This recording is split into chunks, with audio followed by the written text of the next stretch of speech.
इस क्वेश्चन को अच्छे से लिखिएगा। इसमें डॉक्टर अंबेडकर की कोट भी लिखनी होगी, आपको ढूंढना होगा, पहले से बता दे रहा हूं, कोट नहीं बता रहा हूं। ओके, ठीक है। तो क्वेश्चन क्या है, is Indian president a rubber stamp? क्या भारतीय राष्ट्रपति को एक रबर स्टाम्प माना जा सकता है?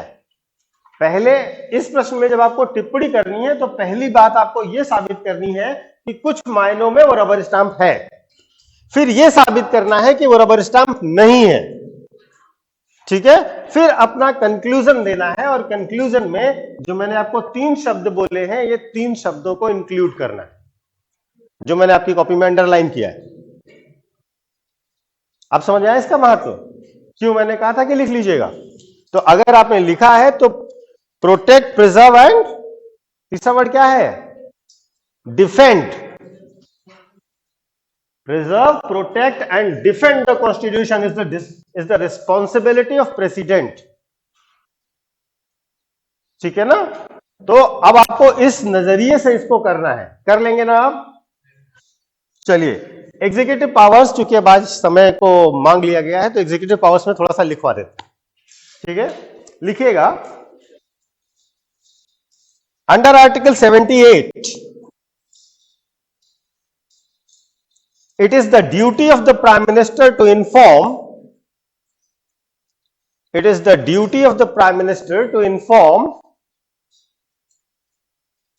all decisions of cabinet to the president, all decisions of the cabinet to the president। अनुच्छेद 78, प्रधानमंत्री का यह कर्तव्य होगा, प्रधानमंत्री का यह कर्तव्य होगा कि वे मंत्रिमंडल के सभी निर्णयों की जानकारी,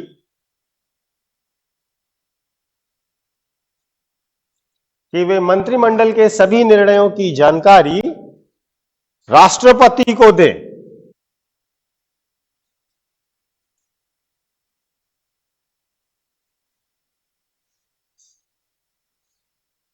ठीक है, अब हेडिंग डालिएगा, अपॉइंटमेंट्स मेड बाय प्रेसिडेंट, राष्ट्रपति द्वारा की जाने वाली प्रमुख नियुक्तियां।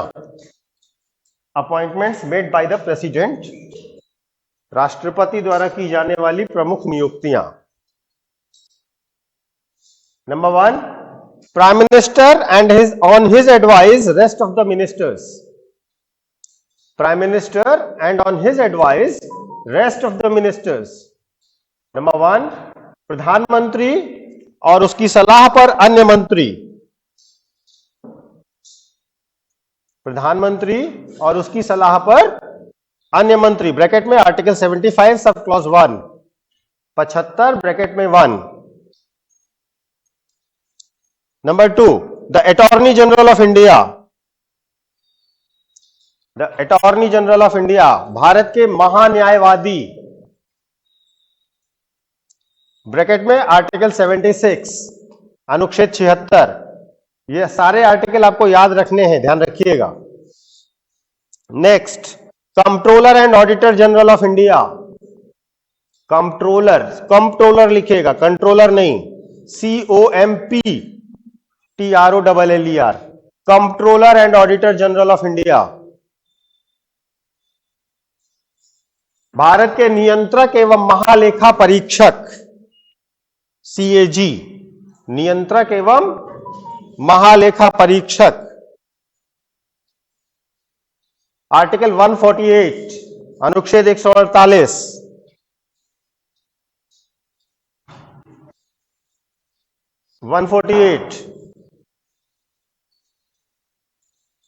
इंग्लिश मीडियम वाले आज होमवर्क में देखिएगा, कंट्रोलर एंड कंट्रोलर में डिफरेंस क्या है, why we are not writing controller, why controller. ठीक है, हिंदी में नियंत्रक ही कह रहे हैं, इसलिए हिंदी वालों को टेंशन लेने की जरूरत नहीं, हिंदी वालों का सपोर्ट करते हैं हम, मेरी क्लासें लगा दी गई हिंदी मीडियम में। चलिए next, governors of the state, राज्यों के राज्यपाल, जजेस of high court and supreme court, उच्च न्यायालय तथा उच्चतम न्यायालय के न्यायाधीश,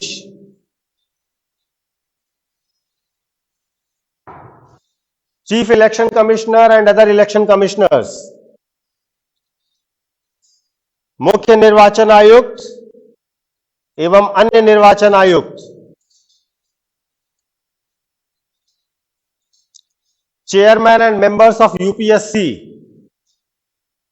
chairman and members of UPSC, UPSC के अध्यक्ष एवं सदस्य। यूपीएससी तो आप लोग जानते ही है ना।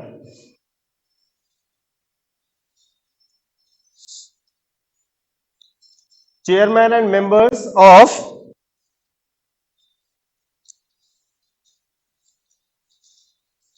Members of different statutory commissions, विभिन्न विधायी आयोगों के अध्यक्ष एवं सदस्य। स्टैट्यूटरी कमीशंस लाइक जैसे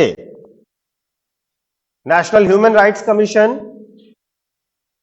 एनएचआरसी, राष्ट्रीय मानवाधिकार आयोग, माइनॉरिटीज कमीशन, अल्पसंख्यक आयोग, राष्ट्रीय मानवाधिकार आयोग, अल्पसंख्यक आयोग, अनुसूचित जाति अनुसूचित जनजाति ओबीसी आयोग, SC ST and OBC commission etcetera.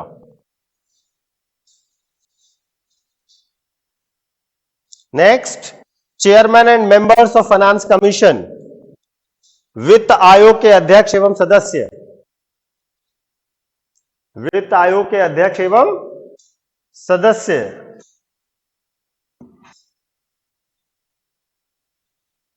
और लास्ट है special officer for linguistic minorities, special officer for linguistic minorities, भाषाई अल्पसंख्यकों के विशेष अधिकारी, भाषाई अल्पसंख्यकों के विशेष अधिकारी।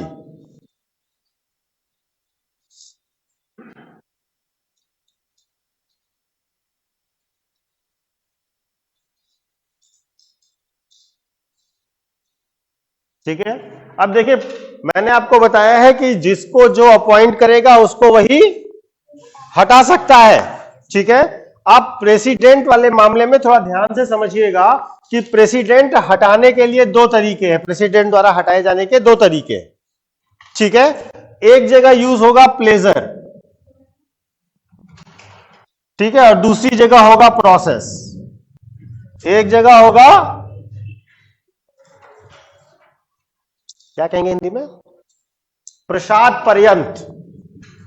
क्या कहेंगे, प्रसाद पर्यंत, और दूसरी जगह प्रक्रिया होगी। ठीक है, तो राष्ट्रपति जितने लोगों को अपॉइंट करेंगे उनको हटाएंगे, लेकिन दो तरीके होंगे। ठीक, कुछ लोग होंगे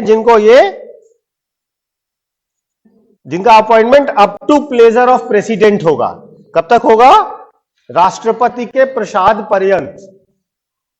ठीक, जैसे गवर्नर, जैसे काउंसिल ऑफ मिनिस्टर्स। ठीक है, एग्जाम्पल लिख लीजिएगा। प्लेजर वाले में, प्रसाद पर्यंत वाले में राज्यपाल, मंत्री परिषद,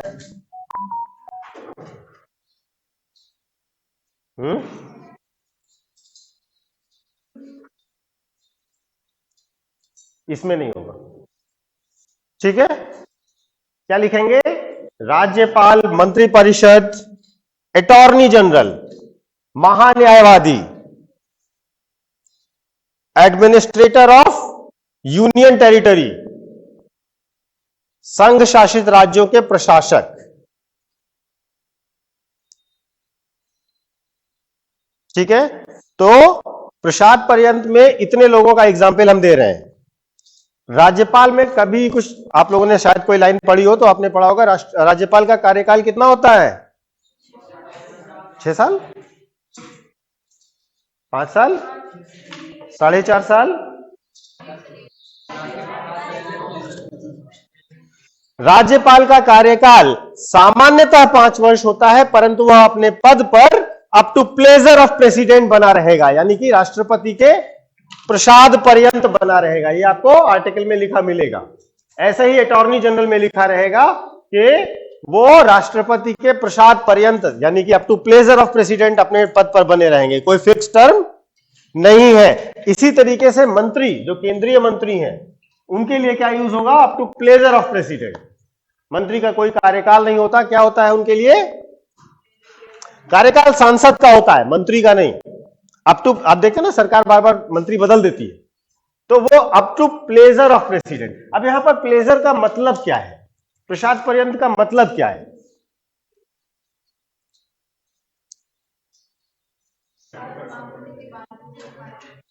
ना बेटा, क्वेश्चन क्या था अब ये तो हमें नहीं पता। क्वेश्चन में काहे लिखती हो? आंसर सोचा करो। अच्छा, तो प्रसाद पर्यंत का मतलब क्या होता है? इसे क्या समझते हैं?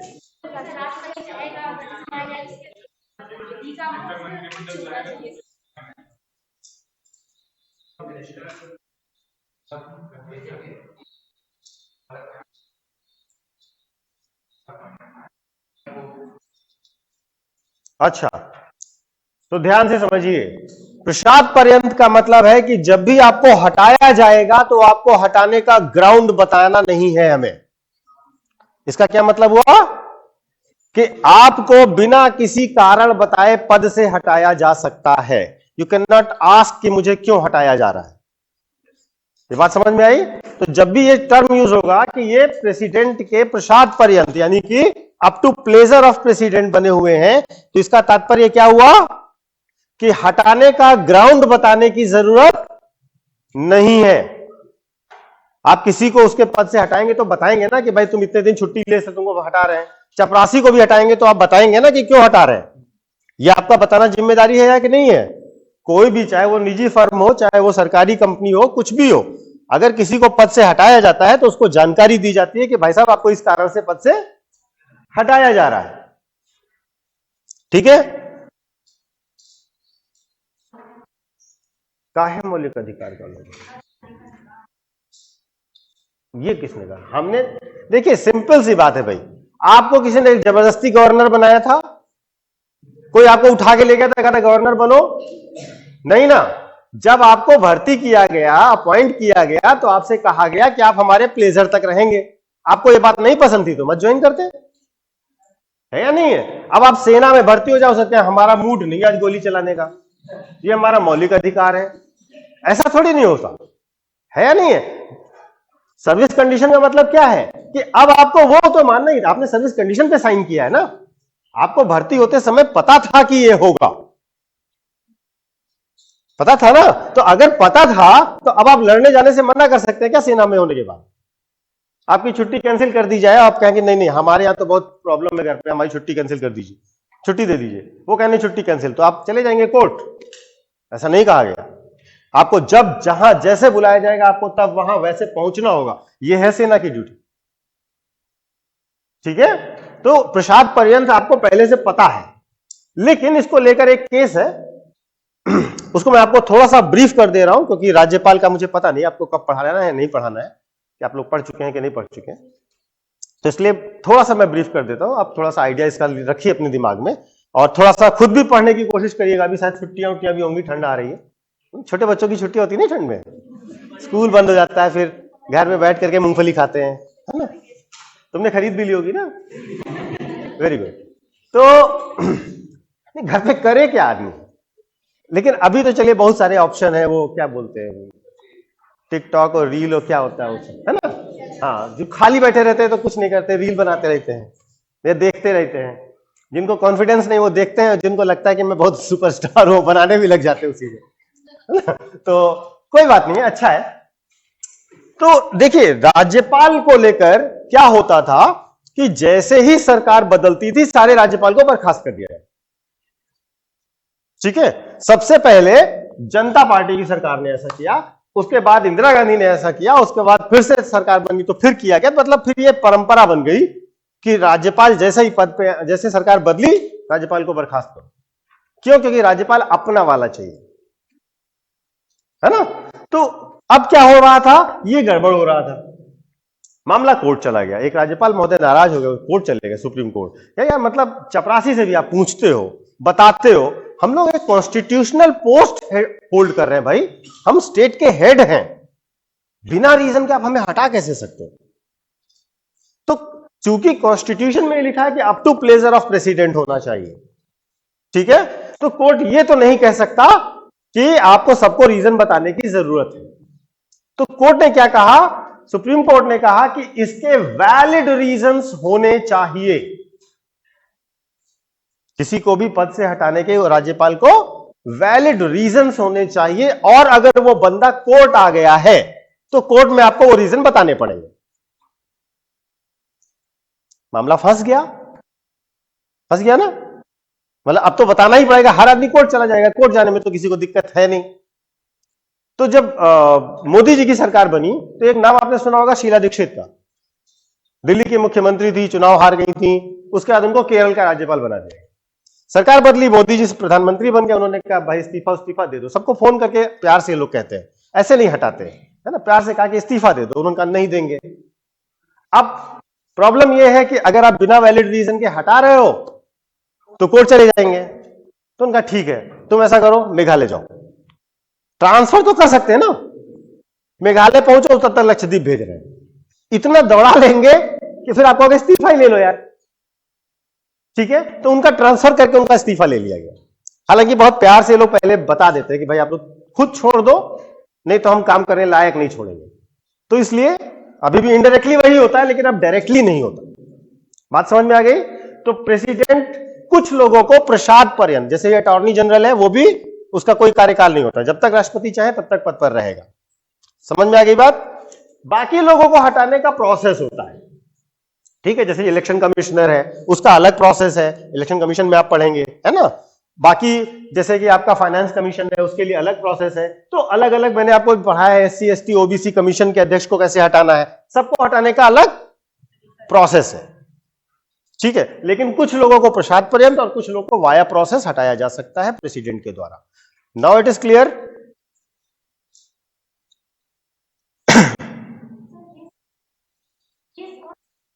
कौन सा केस?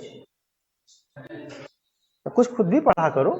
एक तो हम इतना लड़ झगड़ के इतने यहां तक पहुंचाए, बताने के लिए इंपॉर्टेंट चीजें हैं जो आपकी छूट जाती हैं अगर हम स्किप करते तो। क्योंकि मुझे पता है आप बहुत पढ़ लोगे तो लक्ष्मीकांत पढ़ोगे, वो भी ऊपर ऊपर, है ना, तो ये छोड़ नहीं सकते हम, ठीक है।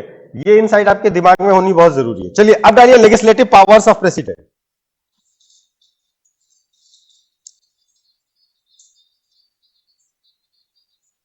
किसको?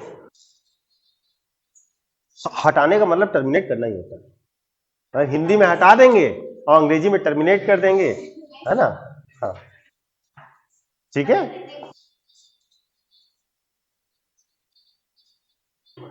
हाँ मतलब हटा भी सकते हैं, रेजिग्नेशन मांग भी सकते हैं। अगर आपसे कहा जा रहा है रिजाइन कर दीजिए, तो इसका मतलब यह है कि आपसे इज्जत से आपसे हटने को कहा जा रहा है, क्योंकि टर्मिनेट करने का मतलब बेइज्जती करना होता है ना। यही तो है ना। किसी को जबरदस्ती हटाएंगे तो बेइज्जती नहीं महसूस होगी, और जब जाना ही है तो इज्जत से जाइए। नहीं, हाँ, जहां भी जाना वहां से इज्जत से जाना चाहिए, बेइज्जती करवा के जाने का कोई फायदा नहीं है ना। लेजिस्लेटिव पावर्स ऑफ प्रेसिडेंट, राष्ट्रपति की विधायी शक्तियां।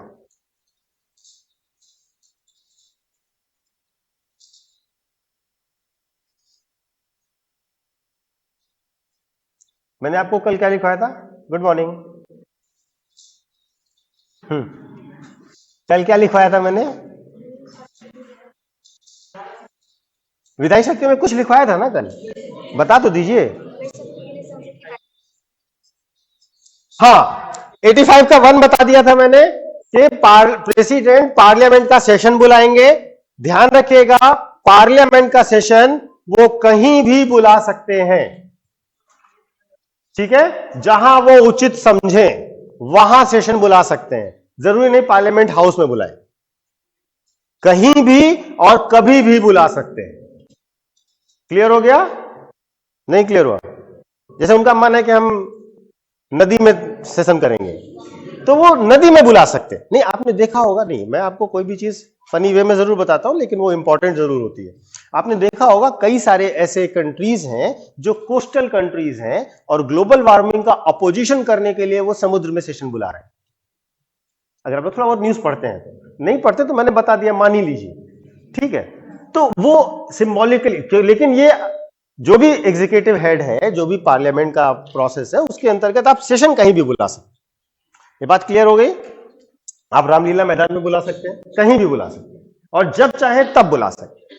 शर्त केवल यह है कि एक सेशन और दूसरे सेशन, यानी एक सेशन खत्म होने और दूसरे सेशन शुरू होने के बीच में 6 महीने का गैप नहीं होना चाहिए। ठीक है, ये इतना मैंने कल आपको समझा दिया था। और अगर 6 महीने का गैप हुआ तो क्या होगा, ये भी कल बताया था भाई। ये माना जाएगा कि राष्ट्रपति अपने कर्तव्यों का निर्वहन नहीं कर सके, और इस आधार पर उनका इंपीचमेंट भी हो सकता है। ठीक। Point number 2, 85 sub clause 2, 85 bracket में 2,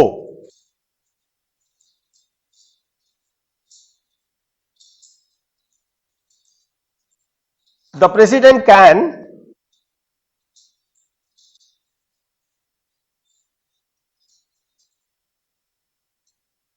dissolve the house of people, राष्ट्रपति लोकसभा को भंग कर सकते हैं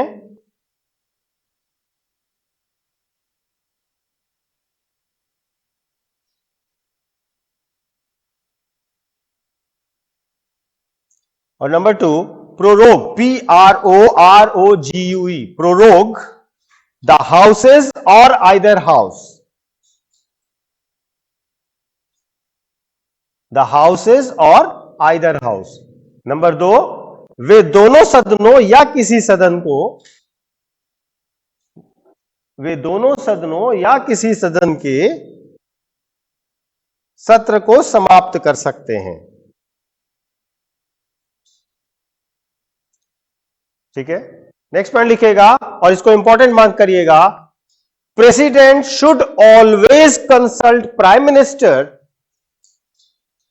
president should always consult, important बात है ये, prime minister before dissolving Lok Sabha, राष्ट्रपति लोकसभा भंग करने से पूर्व सदैव प्रधानमंत्री की सलाह लेंगे। लोकसभा भंग करने से पूर्व सदैव प्रधानमंत्री की सलाह लेंगे। अब एक बात इसमें और भी समझिएगा कि सलाह लेंगे ये सही है, लेकिन सलाह मानेंगे ये जरूरी नहीं है। ठीक है, वो उनसे सलाह लेंगे लेकिन सलाह मानने के लिए बाध्य नहीं है। आप चाहे तो ब्रैकेट में ये बात भी लिख लीजिए, एडवाइस इज नॉट बाइंडिंग, सलाह बाध्यकारी नहीं है। बाकी मामलों में वो जो सलाह देते हैं उन्हें करना पड़ता है, लेकिन लोकसभा भंग करने की सलाह वो मान भी सकते हैं और नहीं भी मान सकते। ठीक, वो उनकी सलाह केवल तभी मानेंगे जब सरकार बहुमत में हो और लोकसभा भंग करने को कहे। ठीक है, कब मानेंगे? जब सरकार मेजॉरिटी में है और प्रधानमंत्री कह रहे हैं कि लोकसभा भंग कर दीजिए, ये वाली राय वो मान लेंगे। ठीक है, लेकिन सरकार बहुमत में नहीं है और सरकार ये कह रही है कि भंग कर दीजिए, तो वो नहीं मान सकते, मान सकते उनकी मर्जी। क्लियर हो गया कि नहीं? अब लिखिए आर्टिकल 86, द प्रेसिडेंट में address either house of parliament और बोथ हाउसेस। 86 राष्ट्रपति संसद के दोनों सदनों या किसी भी सदन को संबोधित कर सकते हैं। दोनों सदनों या किसी भी सदन को, मतलब उनका भाषण देने का मन कर रहा है, कोई नहीं मिल रहा है, तो क्या करेंगे? किसी भी हाउस में जाके बोल सकते हैं, दोनों बुला के एक साथ बात कर सकते हैं। समझ गए?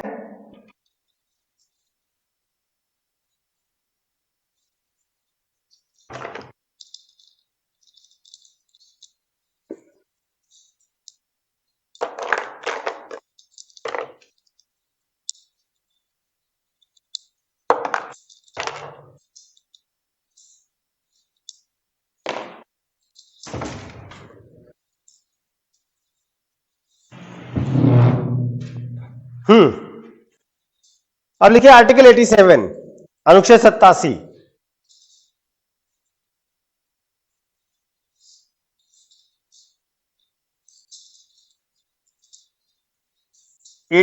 के हिसाब से देखा जाए तो राष्ट्रपति 2 बार संसद के सत्र को संबोधित अवश्य करेंगे। ठीक है, पहला आफ्टर एवरी जनरल इलेक्शन,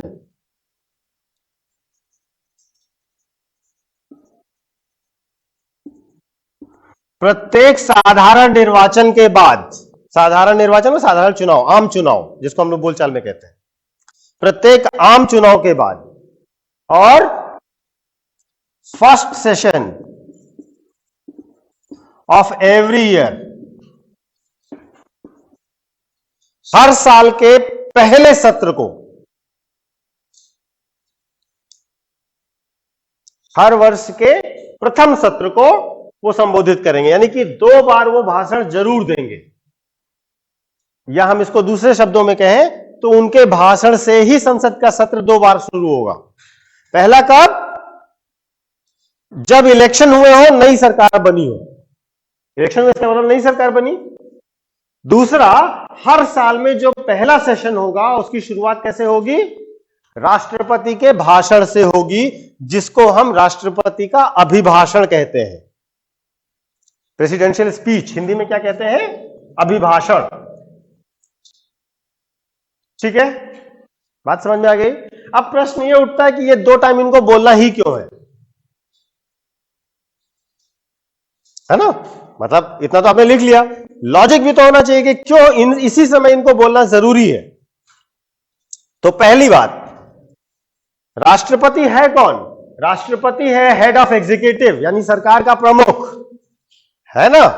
अब नई सरकार बनी तो उसका नया एजेंडा भी तो होगा, और सदन को सरकार का एजेंडा बताने के लिए बेस्ट पर्सन कौन है? जो उसका हेड है, इजंट इट? तो प्रेसिडेंट बताएंगे कि हमारी जो नई सरकार बनी है वो क्या करेगी, कैसे करेगी, और हम क्या करना चाहते हैं। ये हर इलेक्शन के बाद बनने वाली सरकार का भाषण में राष्ट्रपति बताएंगे। इतनी बात क्लियर हो गई? कोई कंफ्यूजन? दूसरा होता है हर साल का पहला सेशन। हर साल का पहला सेशन होता कौन सा है? कल ही मैंने बताया था ना, पहला सेशन हमेशा कौन सा होगा? बजट सेशन, फरवरी मार्च में, है ना? तो बजट सत्र जब शुरू होगा तो राष्ट्रपति के भाषण से ही शुरू होगा। अब इसमें क्या करना है? आप है सरकार की मुखिया, आपको यह बताना है कि अगले साल हमारी योजनाएं क्या हैं, पिछले साल हमने क्या अचीव किया है, अगले साल हम किन किन चीजों को टारगेट करेंगे, हमारा पूरा फाइनेंशियल स्ट्रक्चर और विजन क्या है, यह बताएंगे राष्ट्रपति फर्स्ट सेशन। क्लियर हो गया? अब ध्यान से समझिएगा कि चाहे ये हो चाहे ये हो, राष्ट्रपति केवल वो बोलेंगे जो सरकार उनको लिख के देगी। अपने मन से कोई शब्द नहीं बोलेंगे। क्लियर हो गया कि नहीं? इनको हमेशा बस वही बोलना है जाकर के जो सरकार ने कहा है। तो सरकार उनको लिख के देती, जाकर के वे बोल दो, तो वो जाके बोल देते हैं। क्लियर हो गया? तो आर्टिकल 87 है, ये लिख लिया?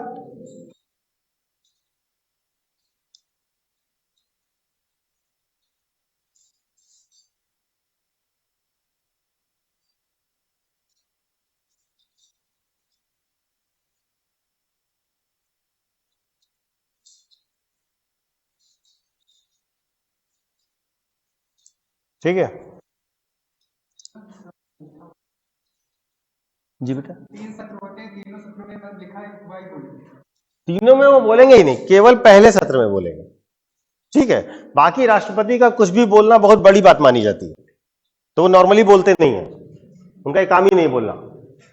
ठीक है, उनको एक बढ़िया गार्डन दिया गया है, 100-150 कमरों का मकान दिया गया, उतने में वो बुढ़ो घूम ले, यही बहुत है। उठ के चलना मुश्किल होता है उस उम्र में भाई, और ठंड भी हो रही है, आप लोग नहीं चल पा रहे हैं, है ना? तो बुजुर्ग आदमी को इसीलिए हम लोग बनाते हैं, वो बोलने वाले की इच्छा भी नहीं रह जाती उस समय का, है ना? तो ये आपका हो गया एक पोर्शन। इसमें एक चीज और समझिएगा, कि जो राष्ट्रपति भाषण देंगे, जो प्रेसिडेंट का अभिभाषण होगा, उसके बाद सरकार एक मोशन लाएगी जिसको मोशन ऑफ थैंक्स कहा जाता है। धन्यवाद प्रस्ताव, हिंदी में क्या कहेंगे? धन्यवाद प्रस्ताव, मोशन ऑफ थैंक्स। मैंने आपको कई सारे प्रस्ताव बताए हैं ना, अविश्वास प्रस्ताव, निंदा प्रस्ताव, इसी तरीके से यह प्रस्ताव भी है, अविश्वास प्रस्ताव, सॉरी, धन्यवाद प्रस्ताव। तो राष्ट्रपति ने जो भी बोला है उसके लिए दोनों हाउसेस से मोशन ऑफ थैंक्स पास करवाएगी सरकार और कहेगी बहुत अच्छा बोला सर, आपने बहुत अच्छा बोला, देश के विकास के लिए आपके विजन को हम लोग समर्थन करते हैं, और ये सब लिख करके खुद ही का लिखा हुआ पढ़वा करके खुद ही को धन्यवाद भी देना है। ठीक है, ये संसदीय परंपरा है, क्योंकि राष्ट्रपति ने आकर के आपके पास कुछ बोला है तो आपको थैंक्स तो बोलना पड़ेगा ना, है नहीं है? तो आप मोशन ऑफ थैंक्स पास करेंगे। भारतीय संसदीय इतिहास और ब्रिटिश संसदीय इतिहास में यह हमेशा बिना किसी अमेंडमेंट के पास होता रहा है। ठीक है, केवल एक इंसिडेंस हुआ है मोदी गवर्नमेंट में, जब राज्यसभा ने इसमें अमेंडमेंट करके पास किया है, क्योंकि राज्यसभा में इनकी मेजोरिटी थी नहीं, अभी भी नहीं है, जुगाड़ ठीक से हुआ नहीं, क्योंकि पास तो सब कुछ करवा लेते हैं। जब से सरकार बनी तब से अभी तक इनके पास राज्यसभा में बहुमत नहीं है, लेकिन अपने मन वाले सारे बिल पास करवा लेते हैं कि नहीं करवा लेते? तो जुगाड़ बढ़िया इनका, लेकिन वो मोशन ऑफ थैंक्स नहीं पास करवा पाए थे।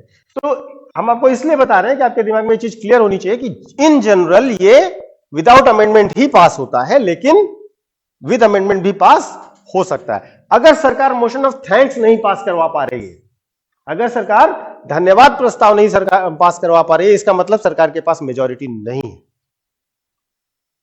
इसका मतलब सरकार को त्यागपत्र देना पड़ेगा। क्लियर है भाई? आप अपना प्रस्ताव नहीं पास करवा पा रहे, इसका आपके पास नंबर कहां है? नंबर होता तो पास करवा लेते। तो यहां से इस बात का भी ध्यान रखिएगा। एक फैक्ट लिख लीजिएगा, 1977 और 1991 में,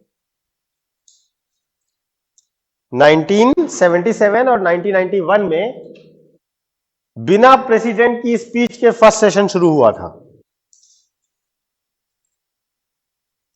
first session of parliament was started without presidential speech, राष्ट्रपति के अभिभाषण के बिना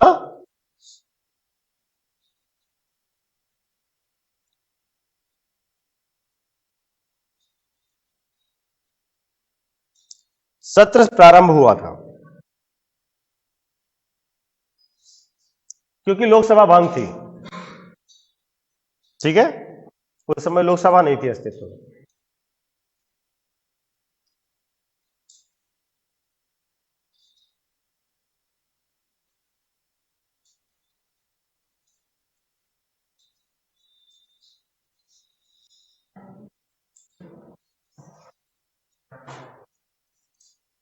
ठीक है,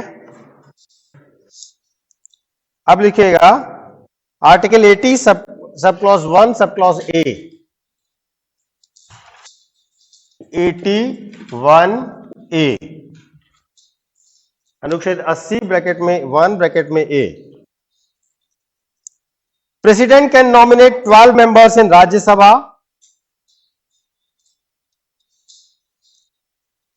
राष्ट्रपति राज्यसभा में 12 सदस्यों का मनोनयन कर सकेंगे,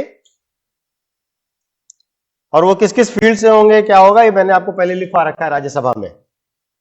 ठीक है, और मैंने उसी समय आपसे कहा था ये देखिएगा कि गवर्नर किन किन फील्ड से लोगों को नॉमिनेट करते हैं। कहा था, किसने किया है? एक तो हमसे पूछ रहे हो सर, ये जरूर पूछे क्या बोले आप, इससे पहले कहां थे आप? कल का तो मुझे नहीं याद, लेकिन पहले जब दिया था तो पूछा था किसने किया है। एक बच्चे ने बस।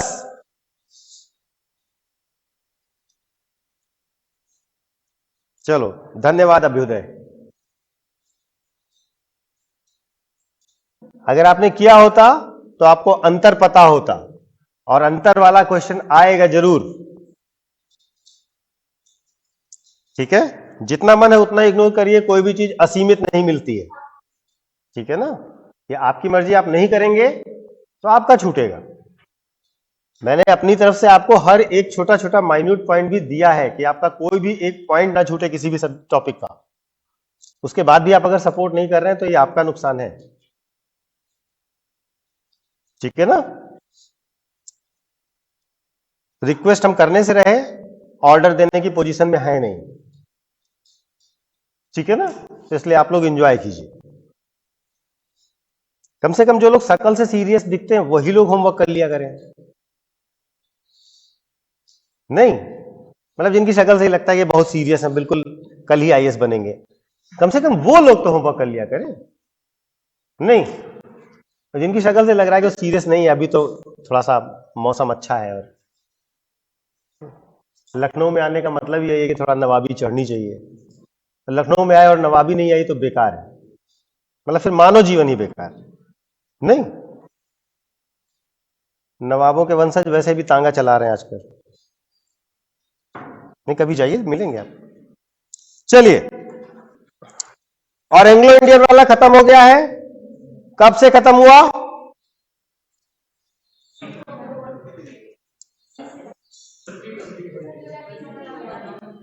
पार्लियामेंट मतलब लोकसभा, राज्यसभा और प्रेसिडेंट। तैयार रखिएगा आप लोग। ठीक है? नेक्स्ट वीक में आपकी छुट्टी रहेगी और मैं टेस्ट लूंगा।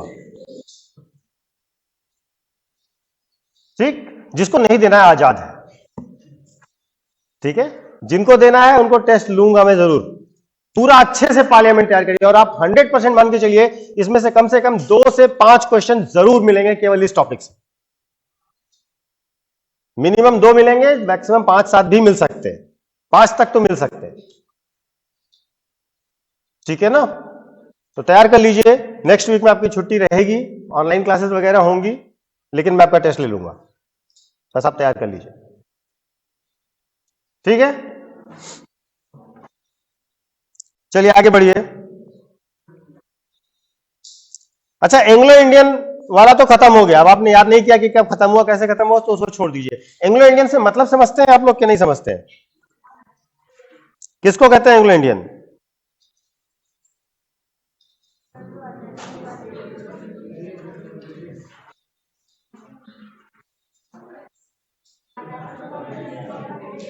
बताइए।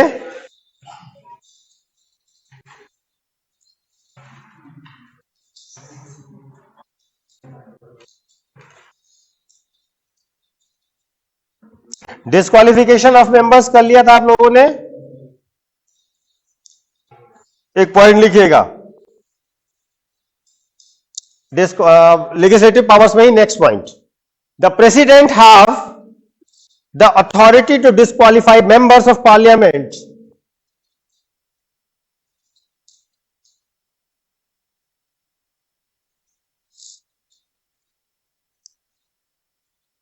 authority to disqualify members of parliament on certain circumstances. राष्ट्रपति on certain circumstances, राष्ट्रपति कुछ विशिष्ट मामलों में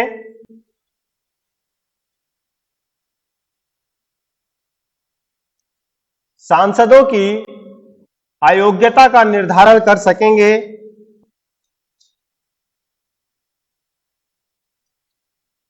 The grounds of disqualifications are provided under Article 102 in this regard.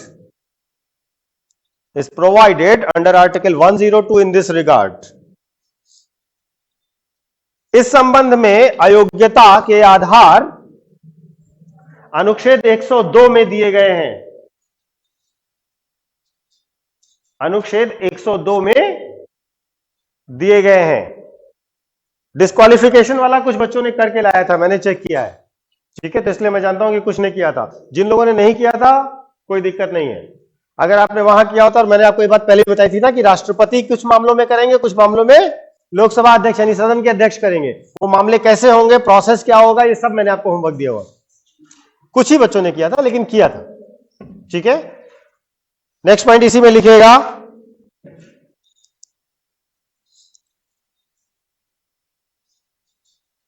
Any decision of president regarding disqualification of MPs should be based on the recommendations of Election Commission. Should be based on the recommendations of Election Commission. सांसदों की अयोग्यता के निर्धारण का कोई भी निर्णय राष्ट्रपति निर्वाचन आयोग की सलाह पर ही करेंगे।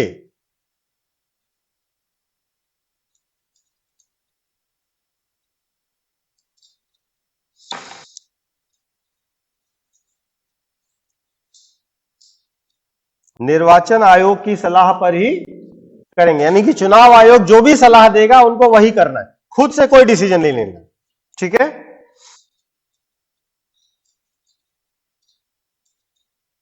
अब हेडिंग डालिएगा prior recommendation on some bills.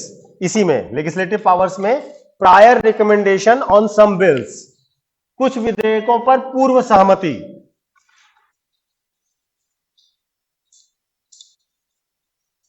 यानी कि संसद में कुछ ऐसे विधेयक हैं जिनको पेश करने से पहले राष्ट्रपति से अनुमति लेनी होगी, उनसे सहमति लेनी होगी।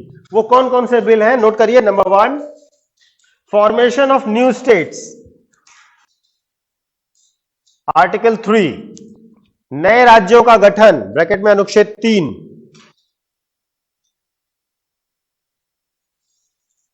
नंबर 2, मनी बिल, धन विधेयक 110, फाइनेंस बिल, वित्त विधेयक 117,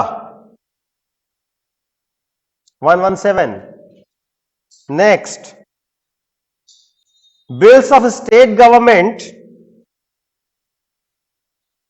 restricting freedom of trade, restricting freedom of trade, व्यापार की स्वतंत्रता को प्रतिबंधित, व्यापार की स्वतंत्रता को प्रतिबंधित करने वाला राज्य का कोई विधेयक, ब्रैकेट में आर्टिकल 304।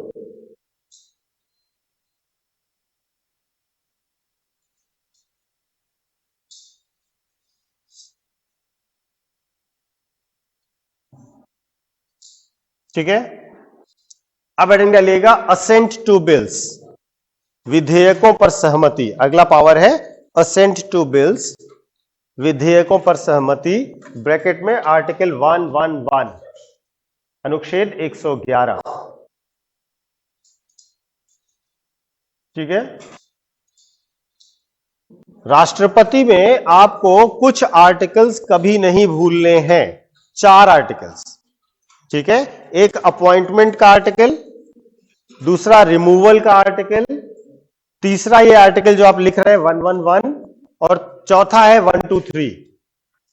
ये 4 आर्टिकल्स हमेशा याद रखिएगा।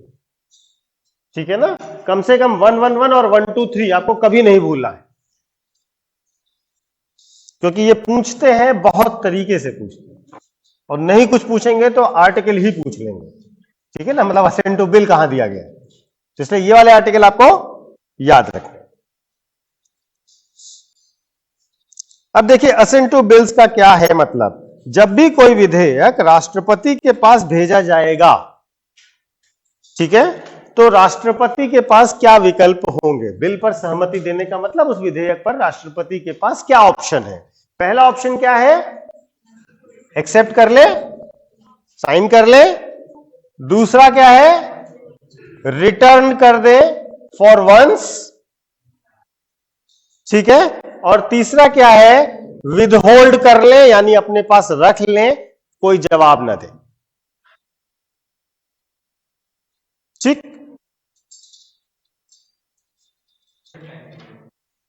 जी बेटा, अनलिमिटेड टाइम। और चौथा है कि वो कुछ बिल्स को साइन करने से रिजेक्ट भी कर सकते हैं। ठीक है, कुछ बिल्स पे वे साइन करने से मना भी कर सकते हैं। तो ये 4 ऑप्शन हैं। बात समझ में आ गई। जो ये पहला ऑप्शन है इसको छोड़ दीजिए, क्योंकि ये तो बहुत सिंपल सी बात है, हमने भेजा, आपने साइन कर दिया, बात खत्म होगी। ये जो बाकी तीन ऑप्शंस हैं, ठीक है, इन तीन ऑप्शंस के लिए हम टर्म यूज करेंगे वीटो पावर। क्या यूज करेंगे? वीटो पावर, वीटो शक्तियां। वीटो को हिंदी में वीटो ही कहिए, ठीक है। तो अब हेडिंग डालिएगा वीटो पावर्स ऑफ प्रेसिडेंट, इसी में असेंट टू बिल्स में ही हेडिंग डालिएगा वीटो पावर्स ऑफ प्रेसिडेंट, राष्ट्रपति की वीटो शक्तियां।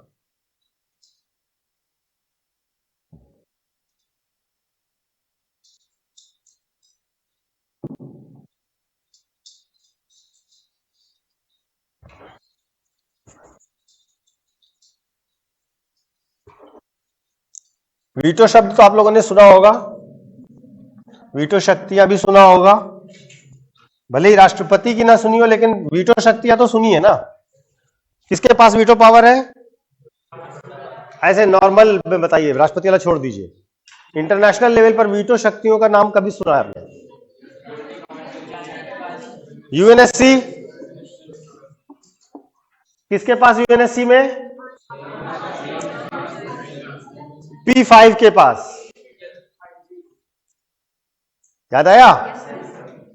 अब P5 के मेंबर कौन है, क्या है, ये सब तो आप लोग जानिए, ठीक है। तो P5 के पास जो परमानेंट 5 मेंबर्स हैं यूनाइटेड नेशन सिक्योरिटी काउंसिल में, संयुक्त राष्ट्र सुरक्षा परिषद में, उनके लिए शब्द बार बार आपको सुनने में आएगा, चीन ने वीटो कर दिया किसी आतंकवादी को आतंकवादी घोषित करने में। ये लाइन तो सुनी होगी ना न्यूज़पेपर में। तो वीटो शक्तियां वही, यहां पर यह टर्म बहुत ही कॉमनली यूज किया जा रहा है। भारत भी यूनाइटेड नेशंस में रिफॉर्म की मांग कर रहा है, और रिफॉर्म करके क्या मांग रहा है? हमको भी यही दे दो, ठीक है, जो कि कोई देगा नहीं, कोई नहीं देगा, ठीक है ना। देखिए, शक्ति एक ऐसी चीज है ना जो कभी भी कोई भी किसी को नहीं देना चाहता, ठीक है ना। सारा संघर्ष जीवन का केवल और केवल किसके लिए है? पावर के। आप भी तो पावर चाहते हैं, तभी सवेरे सवेरे आके बैठे हैं, नहीं तो इतनी ठंडक में क्यों आते? क्या चाहिए? तो जो दुनिया का सबसे अच्छा नशा है ना, सबसे बेहतरीन नशा जो है, वो है पावर। इससे अच्छा कोई नशा नहीं होता। नहीं, आप ही सोचिए, आप एक बार प्राइम मिनिस्टर बन गए, 2 बार प्राइम मिनिस्टर बन गए, कितना प्राइम मिनिस्टर बनोगे? क्यों इतना काम कर रहे हैं? क्योंकि बिना पावर के आप रह नहीं सकते। जिसने एक बार पावर पा ली ना, फिर वो पावर के बिना नहीं रह सकते। आप इतिहास पढ़ते हैं, मध्यकालीन इतिहास, है ना, लोगों ने अपने बाप को, भाई को, बीवी को, बच्चों को, सबको मार दिया। क्यों मार दिया? सिर्फ पावर के लिए मारा है ना। इतिहास साक्षी है ना इस बात का। लोगों ने अपने गुरु को मार करके सत्ता पाई है, लोगों ने अपने भाई को मार के सत्ता पाई। तो इससे ज्यादा नशे वाली चीज नहीं होती। जिसको बस इसका नशा एक बार लगना चाहिए आप, जिसको नशा चढ़ जाता है यूपीएससी का, उसको दिन और रात, दोपहर और सड़क और घर नहीं दिखाई देता, है ना। जब तक ये दिखाई दे रहा है तब तक अभी नशा चढ़ा नहीं, अभी आपको उस नशे का आनंद नहीं आएगा। अभी आप बहुत ही दूर हैं उससे, ठीक है ना। तो इसलिए हमेशा ध्यान रखिए, जब भी आप किसी भी चीज के लिए बहुत अच्छे से करते हैं ना, तो उस चीज की आदत सी होती है आपके पास। तो अभी जैसे आपका वो स्टेज नहीं आया प्रिपरेशन का कि आपको लगे ही कि मतलब नहीं यार अभी पढ़ा नहीं तो कमजोरी लगने लगे, प्रॉब्लम लगने लगे, अभी वो स्टेज नहीं आई ना। वो स्टेज आ जाए, सिलेक्शन हो जाए, और कर आप उसी के लिए रहे। लेकिन अभी आप बहुत चीजों में फंसे हैं। तो बेसिकली ये पावर का पूरा क्राइसिस है, ठीक है। तो इसलिए हमको कोई रिफॉर्म फॉर्म करके वीटो पावर नहीं देने वाला है, तो मुश्किल समझिए इसको। अब राष्ट्रपति महोदय की जो वीटो पावर है, यहां पर वीटो का मतलब अब हम आपको टेक्निकली बताते हैं, पावर टू से नो। व्हाट? पावर टू से नो। वीटो का मतलब क्या होता है टेक्निकली? ना कहने की शक्ति। नहीं, बहुत मुश्किल होता है ना कहना, है ना।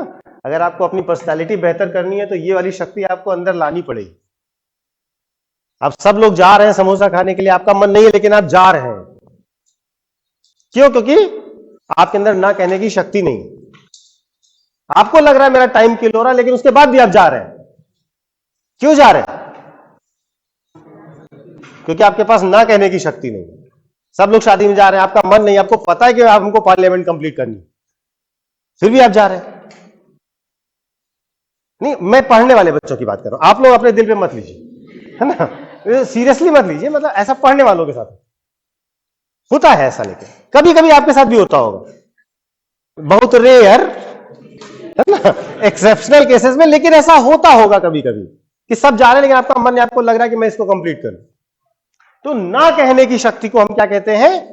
Veto power. अब प्रेसिडेंट की वीटो पावर्स को लिखिएगा। वीटो का हिंदी में मतलब अगर हम बिल्कुल लिंग्विस्टिक ट्रांसलेशन करें तो इन्वर्टेड कॉमा में लिखिएगा, आई फॉरबिट, मैं मना करता हूं। आसान भाषा में पावर टू से नो, ना कहने की शक्ति। In India the veto powers were initially provided under Government of India Act 1935। Bharat में सर्वप्रथम वीटो शक्तियां भारत सरकार अधिनियम 1935 के अंतर्गत दी गई थी। There are following types of veto, line change कर लीजिएगा। निम्न प्रकार के वीटो होते हैं। पहला है एब्सोल्यूट वीटो,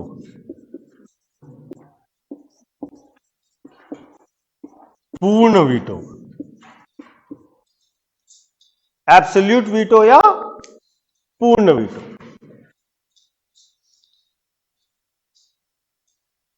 ठीक है। एब्सोल्यूट वीटो का मतलब है कंप्लीट रिजेक्शन, पूरे तरीके से मना कर देना कि मैं साइन नहीं करूंगा। तो राष्ट्रपति जब ये कहे मैं साइन नहीं करूंगा, तो इसका मतलब उन्होंने कौन सी वीटो शक्ति का प्रयोग किया है? एब्सोल्यूट वीटो का। मैंने आपसे बताया कि कुछ मामलों में एब्सोल्यूट वीटो का प्रयोग कर सकते हैं। वो कौन से मामले हैं, नोट डाउन करिए। नंबर 1, निम्न मामलों में वो एब्सोल्यूट वीटो का प्रयोग कर सकते हैं, पूर्ण वीटो का प्रयोग कर सकते हैं। Number 1, in case of private member bill.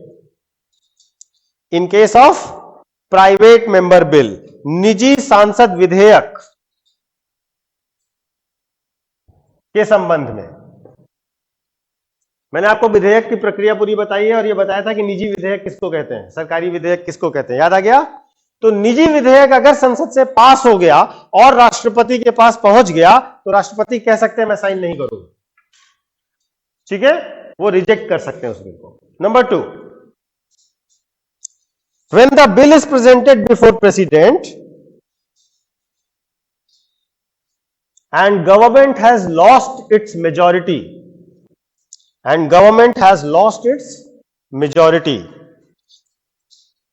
जब राष्ट्रपति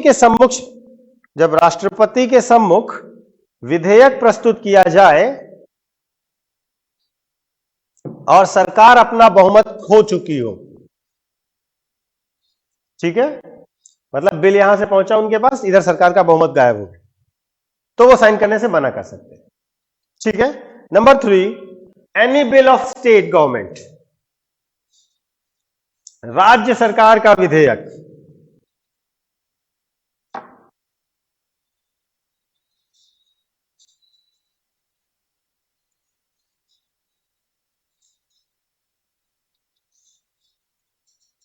ठीक है।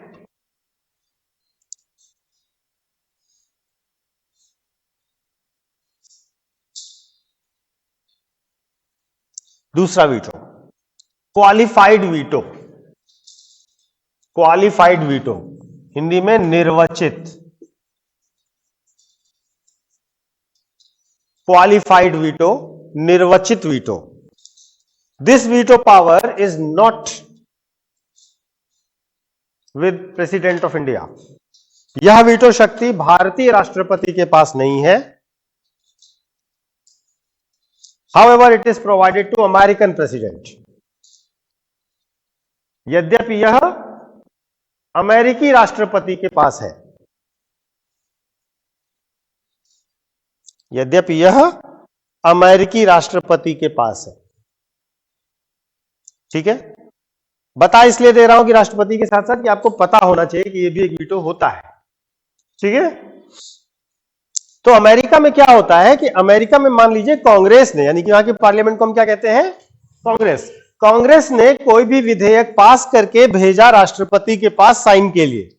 ठीक है, और राष्ट्रपति महोदय ने 10 दिन तक कोई भी एक्शन नहीं लिया और ना ही ये रिप्लाई दिया कि मैं साइन करूंगा या नहीं करूंगा. ठीक, 10 दिन. जो भी विधेयक राष्ट्रपति के पास भेजा गया, 10 दिन के अंदर उनको यह बताना होता है कि मैं साइन करूंगा, नहीं करूंगा, या वो कुछ ना बताए. ठीक है, अगर वो कुछ बता ही नहीं रहे 10 दिन तक, तो यह मान लिया जाएगा कि राष्ट्रपति ने क्वालिफाइड वीटो का प्रयोग किया है. ये बात समझ में आ गई. अब क्या होगा, अब अगर उसी बिल को कांग्रेस चाहती है कि पास किया जाए, ठीक है, बिल जरूरी है लेकिन राष्ट्रपति साइन नहीं कर रहा है, तो अब क्या होगा, पार्लियामेंट उसी बिल को दोबारा 2/3 मेजॉरिटी से पास करेगी. कैसे पास करेगी, 2/3 मेजॉरिटी से पास करेगी, और यह मान लिया जाएगा कि राष्ट्रपति ने साइन कर दी. बात समझ में आई कि नहीं है. तो क्वालिफाइड वीटो क्या होता है, नोट करिए, अपने शब्दों में नोट कर लीजिए, बहुत आसान सी बात है. 10 दिन तक प्रेसिडेंट नो एक्शन और रिजेक्शन. 10 दिन के अंदर अंदर राष्ट्रपति या तो कोई कार्यवाही ना करे या रिजेक्ट कर दे, तो संसद 2/3 मेजॉरिटी से इसको दोबारा पास कर सकती है. और जब 2/3 से दोबारा पास करेगी तो इसको पारित मान लिया जाएगा.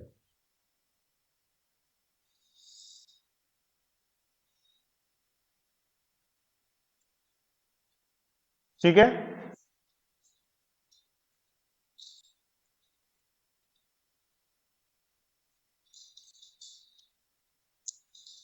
अगला है सस्पेंसिव वीटो. सस्पेंसिव, निलंबित.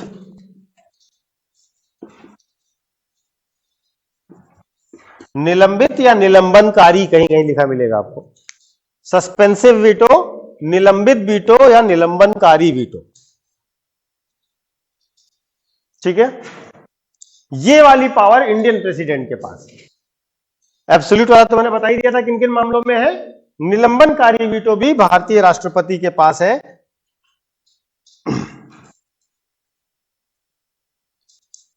निलंबनकारी वीटो या निलंबित वीटो या सस्पेंसिव वीटो क्या होता है, अगर राष्ट्रपति किसी बिल को समझते हैं कि यह ठीक नहीं है या इसमें कुछ चेंजेस की जरूरत है, तो वो कैबिनेट के पास विधेयक को वापस भेज देंगे.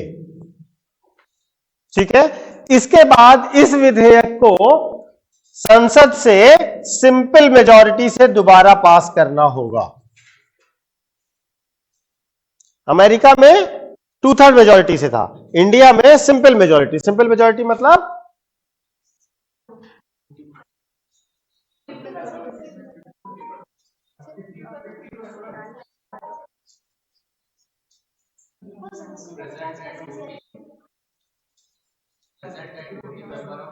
हाँ, प्रेजेंट एंड वोटिंग का 50% + 1.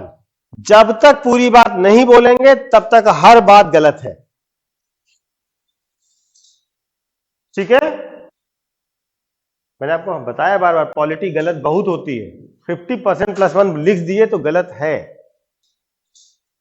और उस पर टिक कर दिए तो नंबर ही कटेगा. बिहार वाला पैटर्न चेंज हुआ, देखा आप लोगों ने? नहीं देखा? अच्छा, हमको बिहार से क्या मतलब. यूपी वाला भी चेंज होगा. ठीक है ना, तो थोड़ा देश दुनिया में जीते रहिए. ठीक है ना, बिहार वालों ने पैटर्न चेंज कर दिया, बाकी स्टेट में पहले ही चेंज हो चुका है, तो इसलिए थोड़ा सा ध्यान रखिए क्या हो रहा है, कैसे हो रहा है। बस खाली आ जाते हैं 10 बजे किसी तरीके से, कुछ 10:30 पौने 11 तक आ जाते हैं किसी तरीके से। थोड़ा सा जागरूक नागरिक बनिए, है ना। आपका भी पैटर्न चेंज होगा। यूपी वाले तो कम से कम देंगे ही देंगे ना, बिहार भले ना दें। हाँ, बहुत चेंजेस हुए हैं, ठीक है ना। लेकिन ये जान लीजिए कुछ भी चेंज करें पेपर और कठिन होगा, ठीक है ना। आप देखेंगे अगर पुराने पैटर्न और अभी के पैटर्न तक आते आते हर बार कट ऑफ गिरता जा रहा है, पास करना मुश्किल होता जा रहा है, पता नहीं क्या बनाना चाहते हैं, है ना।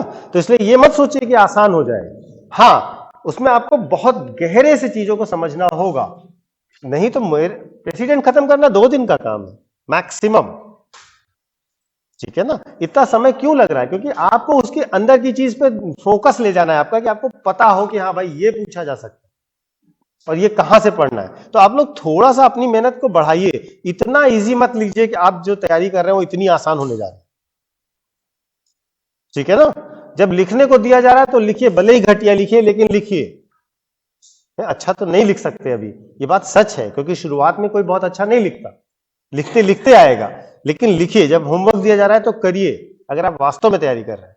अदरवाइज मानव जीवन तो एक ही बार मिलता है ना। क्या फायदा इतना पेन लेने से, कल हो ना हो कोविड आ जाए, है ना। तो आनंद पूरा लीजिए, ठीक। तो सिंपल मेजॉरिटी का मतलब प्रेजेंट एंड वोटिंग का 50% +1, और ये बात मैंने आपको समझाई थी। रिटर्न वाला पूरा मामला लिखवाया है मैंने, ठीक है ना, कि जब रिटर्न होगा तो कैबिनेट के पास जाएगा और नॉर्मली कैबिनेट ही वापस भेजेगी। याद आया कि नहीं? अभी 1 ही 2 दिन तो हुए, बताया है ना। तो ये प्रोसेस हमारे यहां पूरा फॉलो नहीं होता प्रैक्टिकली, लेकिन इन थियरी यही है प्रोसेस, ठीक है। मैंने आपको यह भी लिखवाया था कि कब वापस कर सकते हैं, कितनी बार वापस कर सकते हैं। एक बार केवल वापस कर सकते। तो एक लाइन लिख लीजिएगा, पता नहीं आप पिछला वाला का पेज पलटते भी हैं कि नहीं। लिखेगा 42nd अमेंडमेंट, 42वां अमेंडमेंट, डैश करके लिखेगा president is bound to sign on every bill. 42वें संशोधन द्वारा क्या कहा गया? President is bound to sign on every bill. राष्ट्रपति प्रत्येक विधेयक पर हस्ताक्षर या सहमति अवश्य देंगे। फिर उसके नीचे लिखे 44वां संशोधन, 44th अमेंडमेंट, राष्ट्रपति विधेयक को एक बार पुनर्विचार के लिए वापस भेज सकते हैं। एक बार पुनर्विचार के लिए वापस भेज सकते हैं। President can return the bill for once, only for once लिखिएगा। President can return the bill for reconsideration only for once, केवल एक बार वापस भेज सकते हैं। और वापस भेजे जाने के बाद अगर दोबारा उनके पास वही बिल आ गया तो उन्हें साइन करना पड़ेगा, ठीक है। फिर उनके पास कोई ऑप्शन नहीं है। लास्ट वीटो लिखिएगा pocket veto. Pocket veto Hindi में जेबी वीटो। पॉकेट को हिंदी में जेब कहते हैं, ठीक है। देखिए अमेरिका वाले में क्या था, जो मैंने आपको अभी बताया था निर्वाचित वाले में, कि अगर राष्ट्रपति ने 10 दिन में नहीं बताया तो यह माना जाएगा कि वो करेंगे नहीं। यही तो बताया था मैंने अभी आपको। भारत में क्या था कि राष्ट्रपति पुनर्विचार के लिए वापस भेज सकते हैं, लेकिन यह नहीं हमने कहा कि कितने दिन में। बात समझ में आ रही है? हमने कोई भी डेडलाइन नहीं दी है कि प्रेसिडेंट इतने दिन में साइन करें, नहीं तो यह माना जाएगा कि वो साइन करेंगे नहीं करेंगे व्हाटएवर। यानी कि हमारे पास कोई डेडलाइन नहीं है। इसका मतलब यह भी हुआ कि आप प्रेसिडेंट के पास बिल भेज दीजिए, प्रेसिडेंट ना तो ये कहेंगे कि हम एक्सेप्ट कर रहे हैं, ना तो वो रिटर्न करेंगे, ना तो वो रिजेक्ट करेंगे, और ना ही वो कुछ बोलेंगे। ये कर सकते हैं ना, ये ऑप्शन हमने छोड़ रखा है ना उनके लिए। अगर वो ऐसा करते हैं then it is known as pocket veto, यानी कि राष्ट्रपति कोई रिस्पॉन्स ना दे तो उसको हम क्या कहेंगे? अब आप कुछ कर भी नहीं सकते, ठीक? क्योंकि राष्ट्रपति को ना तो कोर्ट आदेश दे सकती है ना सरकार आदेश दे सकती है, सर्वोच्च पद है, ठीक है? उसने बिल को उठाया, जेब में रखा और घूम रहा है। आप कह रहे साइन कर दो, कह रहे जब टाइम मिलेगा तो कर देंगे, मना तो किया ही नहीं उसने, ठीक है ना भाई? ये सिंपल तरीका है ना, हम मना कर नहीं रहे, हम कर देंगे कह रहे हैं, लेकिन हम करेंगे नहीं। क्या होगा इससे?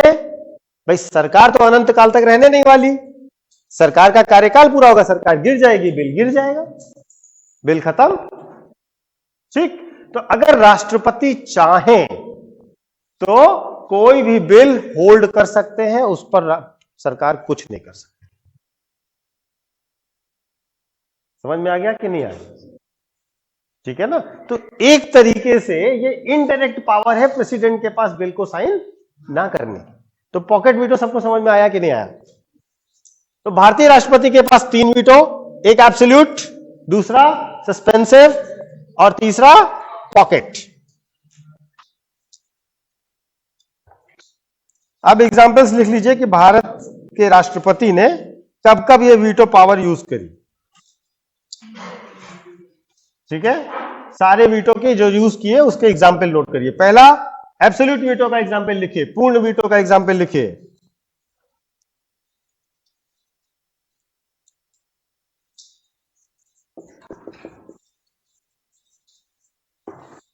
पेप्सू बिल, पेप्सू विधेयक 1954, डॉक्टर राजेंद्र प्रसाद।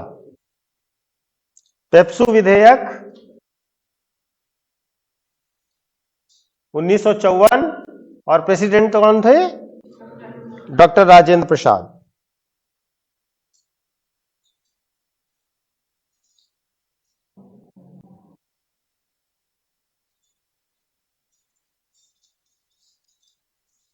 दूसरा एग्जांपल लिखिएगा, member of parliament,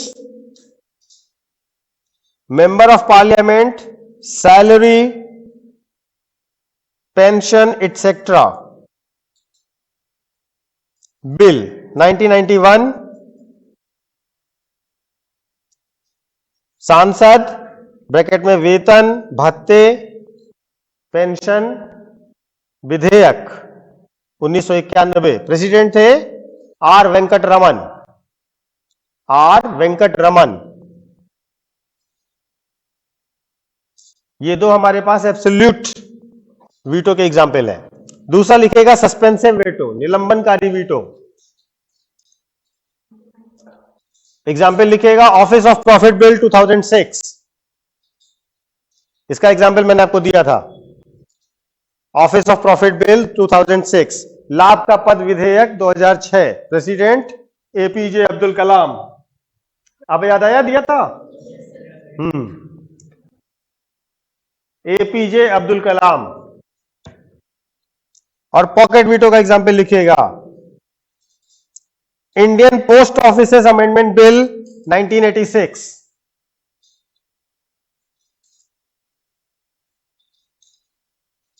Indian post office amendment bill 1986। भारतीय डाकघर संशोधन अधिनियम 1986। राष्ट्रपति थे ज्ञानी जैल सिंह, ज्ञानी gel Singh.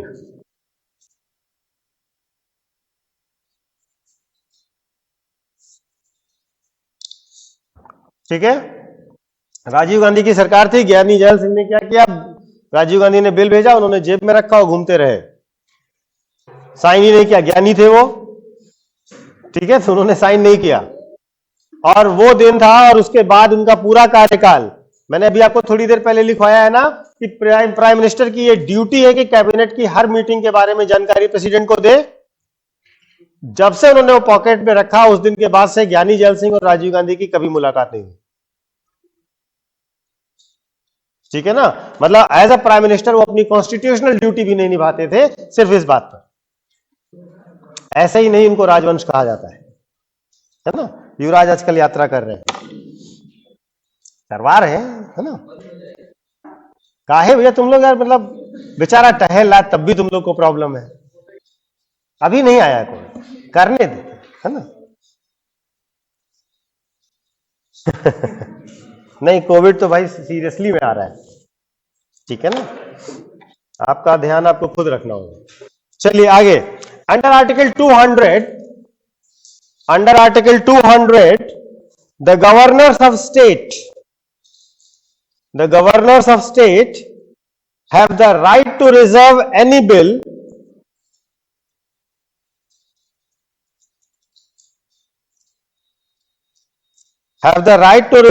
any bill for the consideration of president।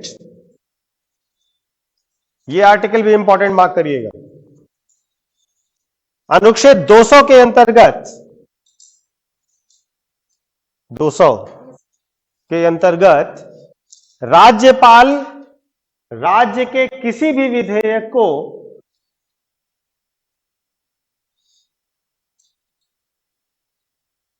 राष्ट्रपति की सहमति के लिए आरक्षित कर सकते हैं।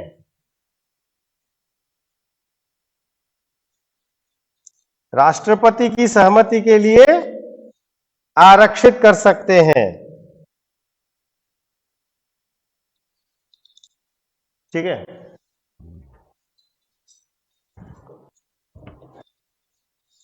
अगर कोई भी बिल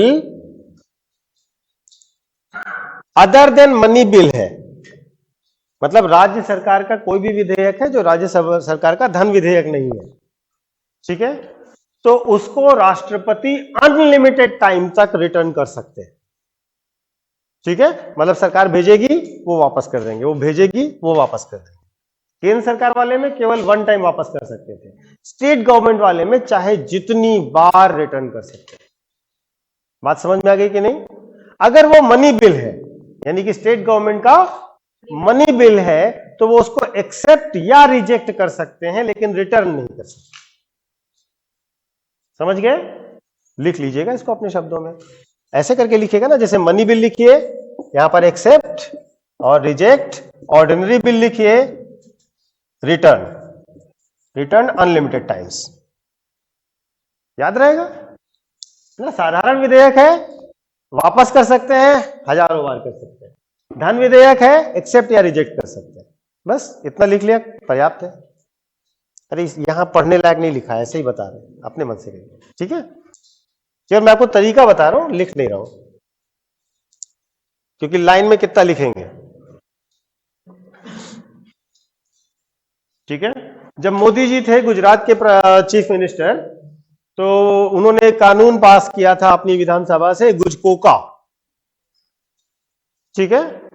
गुजकोका को उन्होंने पास किया, केंद्र सरकार और राज्यपाल ने भेज दिया केंद्र सरकार के पास, केंद्र सरकार ने वापस भेज दिया। फिर उन्होंने भेजा, फिर केंद्र सरकार ने वापस भेज दिया, फिर उन्होंने भेजा, फिर केंद्र सरकार ने वापस भेज दिया। फिर उनका कोई फायदा नहीं है, साइन नहीं करेंगे। खैर वो इतने समझदार थे कि मान गए, ठीक है ना, क्योंकि साइन नहीं करना है तो आप सीधे प्रेसिडेंट के पास भेज दीजिए, प्रेसिडेंट कितनी बार भी रिटर्न करता रहे, यही तरीका है। समझ गए।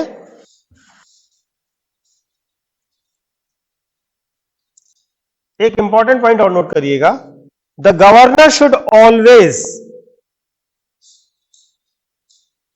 refer following bills for consideration of president। should always refer following bills for consideration of president। राज्यपाल निम्न विधेयकों को अवश्य राष्ट्रपति की सहमति के लिए रोकेंगे। नंबर 1, आर्टिकल 31A, हिंदी में भी 31A लिख लेंगे ना, 31A। Number 2, article 31C, 31C, 254(2), 252(2), मतलब ब्रैकेट में 2, 288 सब क्लॉज 2, 288 ब्रैकेट में 2, और 304B, 304B। बी कैपिटल में। ठीक है, इनसे संबंधित कोई भी बिल होगा अगर राज्य सरकार का, तो राज्यपाल साइन नहीं करेंगे, प्रेसिडेंट के पास भेजते हैं। बाकी कोई भी बिल वो भेज सकते हैं। ठीक है ना, ध्यान रखिएगा, कोई भी बिल वो भेज सकते हैं, लेकिन ये वाले बिल जरूर भेजेंगे। इस पर राज्यपाल खुद साइन नहीं करेंगे। अब इसमें किसमें किसमें क्या है, ये काम आप कर लीजिएगा, मैंने आपको आर्टिकल लिखवा दिया है। अब हेडिंग डालिएगा, ordinance making powers of president. राष्ट्रपति की अध्यादेश जारी करने की शक्ति। आर्टिकल 1, 2, 3, अनुच्छेद 123।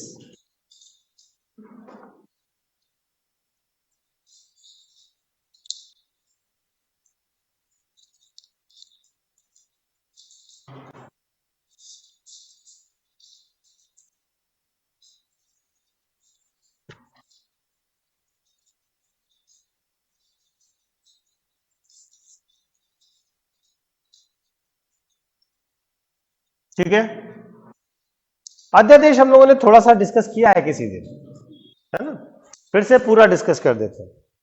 ध्यान से समझिएगा, आपको जो पॉइंट इंपॉर्टेंट लगे वो नोट कर लीजिएगा। ठीक, पहली बात, अध्यादेश को हम बैकडोर लेजिस्लेशन कहते हैं। ठीक है, चोरी छिपे वाला विधायन, बैकडोर लेजिस्लेशन। ठीक, क्यों? क्योंकि मैंने आपको बताया कानून बनने की प्रक्रिया क्या है, याद है किसी को?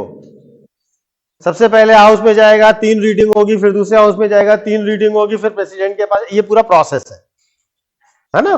कमिटीज में जाएगा, फिर अमेंडमेंट वगैरह होंगे, ये सब तरीका है। लेकिन जब कभी, अब 123 के सामने 2 बातें लिखेगा। कब जारी होगा? पहला, हाउस सेशन में ना हो, यानी कि संसद का सत्र ना चल रहा हो। ठीक, और किसी मामले पर प्रेसिडेंट को लगे कि अर्जेंट कानून बनाने की आवश्यकता है। 2 कंडीशंस है अध्यादेश जारी करने की। पहली कंडीशन क्या है?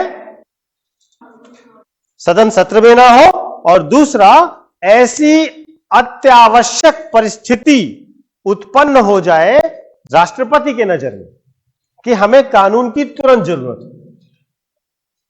ठीक है, अगर ये 2 कंडीशन फुलफिल हो रही हैं तो राष्ट्रपति अध्यादेश जारी कर सकते हैं। ठीक, अब देखें कौन सी चीज अर्जेंट है और कौन सी चीज अर्जेंट नहीं है, ये तो आप अपने मन से डिसाइड करते हैं ना, इसका कोई क्राइटेरिया नहीं हो सकता, है या नहीं भाई? किसी समय आपको लग सकता है कि खाना खाना अर्जेंट है, दूसरे को उसी समय नहीं लग सकता ना कि खाना खाना अर्जेंट है, isn't it? It's about how you are thinking.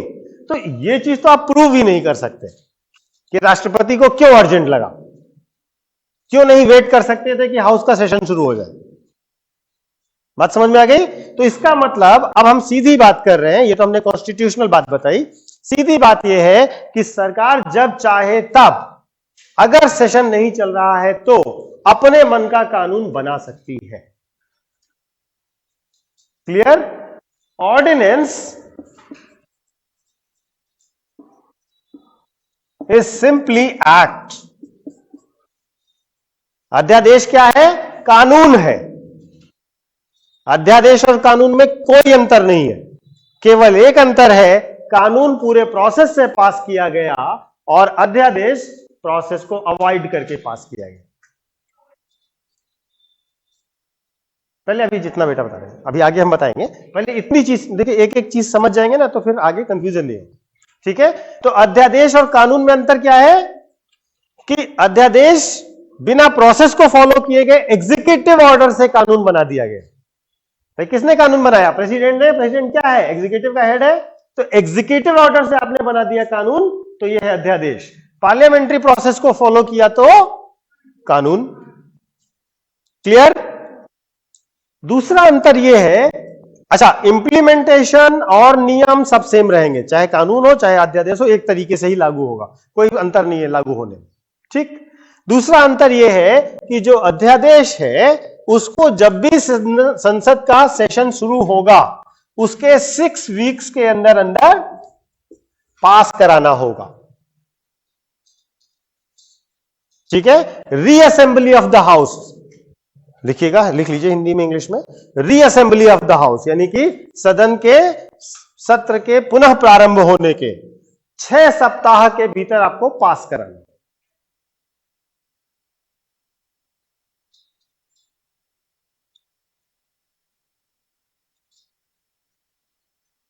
जैसे मान लीजिए आज हमने अध्यादेश जारी किया, अगला सेशन फरवरी में हो रहा है, तो फरवरी में जब सेशन शुरू होगा तो उसके 6 सप्ताह के अंदर अंदर हमको उसके वहां से पास कराना होगा। क्लियर हो गई बात? अगर ये पास हो गया तो ये नॉर्मल कानून है, अगर ये पास नहीं हुआ तो अध्यादेश खत्म। सिंपल। नहीं नहीं, जिस दिन कह दिया उस दिन से इंप्लीमेंट है। ठीक है। अब मान लीजिए कि 15 तारीख को 6 सप्ताह पूरे हो रहे हैं तो 14 तारीख तक ये लागू रहेगा। 15 को या तो आप इसको पास करवा लीजिए या तो ये लैप्स हो जाएगा। क्लियर हुआ ना? ऐसा नहीं कि रीअसेंबली शुरू होते और रुक जाएगा, नहीं, वो लागू रहेगा, एज इट इज लागू रहेगा। लेकिन 6 सप्ताह खत्म होने के बाद ये खत्म हो जाएगा अगर आपने इसको पास नहीं कराया। क्लियर हुई इतनी बात? अब इसमें इंटरेस्टिंग क्या है? इसमें इंटरेस्टिंग यह है कि अध्यादेश को सरकार कभी भी रिकॉल कर सकती है। क्या कर सकती है? वापस ले सकती है। ठीक है, साइड में लिख लीजिएगा, जैसे भी लिखना चाहिए लिख लीजिएगा। राष्ट्रपति किसी भी समय अध्यादेश को वापस ले सकते हैं। पहली मजेदार बात। ठीक। तो जैसे मान लीजिए 6 सप्ताह पूरे होने वाले हैं, लास्ट दिन आ गया और आपको लग रहा है आप पास नहीं करवा पाएंगे, तो सिंपल क्या करना है? अध्यादेश वापस ले लीजिए। ठीक। दूसरी इंटरेस्टिंग बात लिखिएगा, ordinance can be issued for unlimited times. अध्यादेश असीमित बार जारी किया जा सकता है।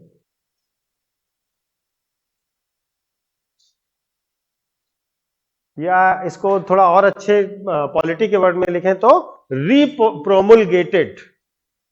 ऑर्डिनेंस कैन बी रीप्रोमुलगेटेड, बस इतना लिखिए, टाइम मत लिखिए। अध्यादेश पुनः जारी किए जा सकते हैं, रीप्रोमुलगेटेड, ये टर्म लिखिएगा।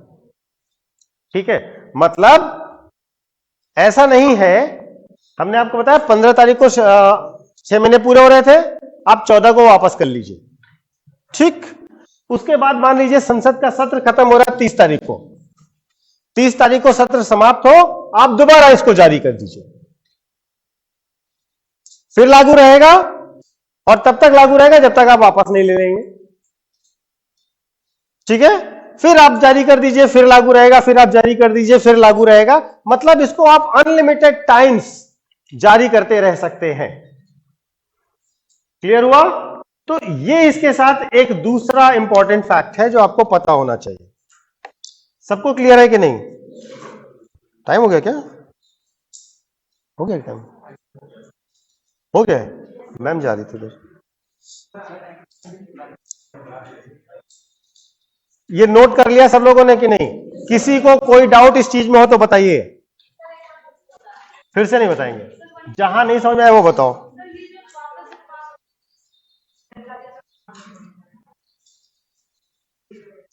अध्यादेश राष्ट्रपति जारी करेंगे, कानून विधायी प्रक्रिया से फॉलो होगा।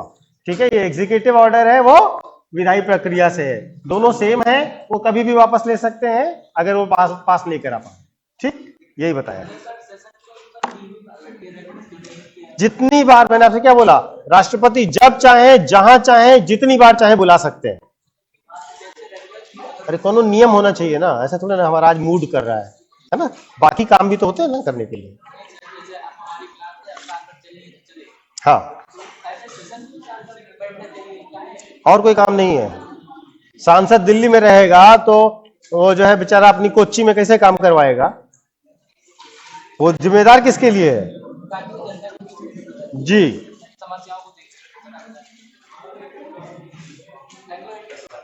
कुछ कुछ फैक्ट्स हैं जो मैं आपको दूंगा आज, ले लीजिएगा, उसको पढ़ लीजिएगा, ऑर्डिनेंस में ही नोट करना है, ठीक है? हाँ, आप क्या कह रहे हैं? बंद कर दो यार इसको। एंग्लो इंडियन वे हैं जिनकी पैटर्नल साइड से कोई भी यूरोपियन रहा और मैटरनल साइड से इंडियन रहा, यानी कि पिताजी बाबा परबाबा कोई यूरोप से रहा और उनके मदर की साइड का इंडियन रहा। उनके जो वंशज होंगे वो क्या कहलाएंगे? खत्म हो गया? बंद हो गया कि नहीं हो गया? बंद कर दो भाई, क्लास खत्म हो गया। और कोई प्रश्न है?